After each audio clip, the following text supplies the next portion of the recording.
Hey, welcome back. Have you ever swallowed your truth to keep the peace?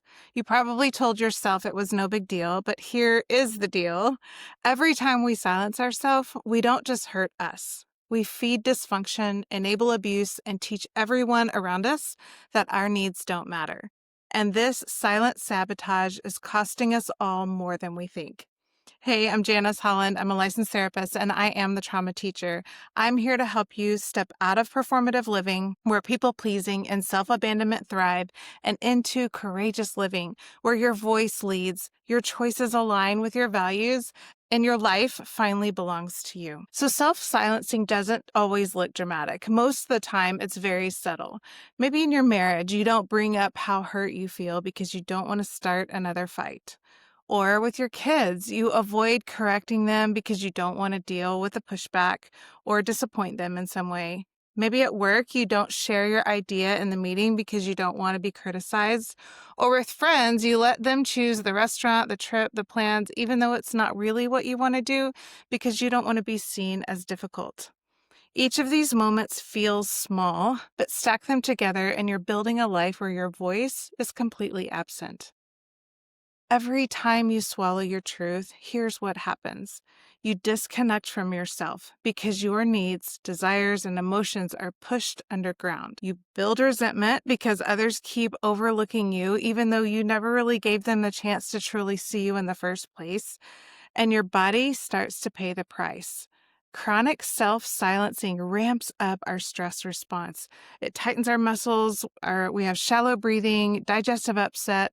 Over time, it leads to anxiety, depression, and even physical illness.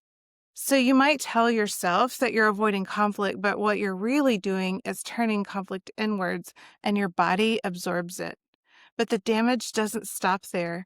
This is going to be hard to hear, but every time you silence yourself, you create dysfunction for the people around you too. Your partner learns that they don't have to grow because you will carry the emotional labor and never confront the imbalance. Your kids learn that emotions should be hidden and that honesty is unsafe. They either silence themselves too, or they expect others to constantly bend to them. Your coworkers learn that they can slack off or dominate space because you won't call them out. Silence doesn't just keep you stuck, it keeps everyone else stuck too. It protects their comfort at the cost of their growth. They stay in dysfunction because you've trained them that they don't have to face truth. Here's the tricky part. Silence feels like peace in the moment. No fighting, no confrontation, no awkwardness. You breathe out and think, good, I avoided drama. I'm easygoing, I'm likable and easy to be with. But that peace is an illusion. Behind the scenes, chaos is building. It could be mental illness through anxiety or depression because they thrive when truth is buried, or physical illness because your immune system breaks down under chronic stress. Could possibly lead to infidelity because unspoken resentment and unmet needs find secret outlets.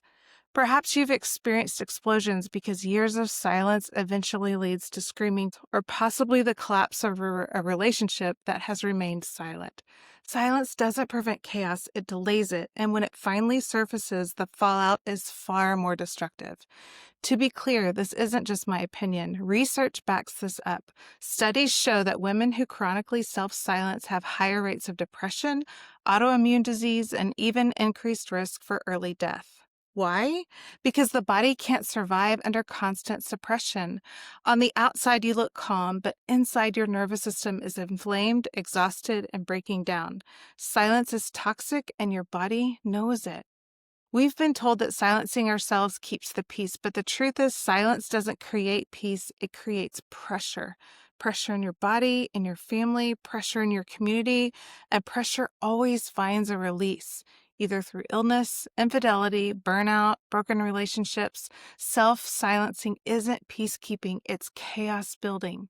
Learning to self-silence is likely a survival strategy you learned years ago through culture, religious, family conditioning, maybe all three. You had to be silent and seen as good in order to receive the love and attention you needed for survival. This isn't about feeling shame for not knowing how to express, and in some cases, identify your needs. This is about understanding the cost. I see women and some men every day who are understanding the cost. They did everything right and their world is falling apart through relationships ending or burnout to the point of no longer being able to function day to day. I'm saying this today to help you understand what is happening and gain the courage to change. So, in the next video, I'm going to go into more detail about this nervous system trap and why the calm that you're chasing, the peace that you're chasing, is actually keeping you in a frozen stress response and what that looks like, how that's playing out. And I'm hoping that it helps you understand a little bit more about this so that you can continue to build the courage to change and find new ways of communicating and expressing yourself in the world. If this is inspiring to you and you really want to understand more, then I would love for you to grab my free guide, Finally at Peace.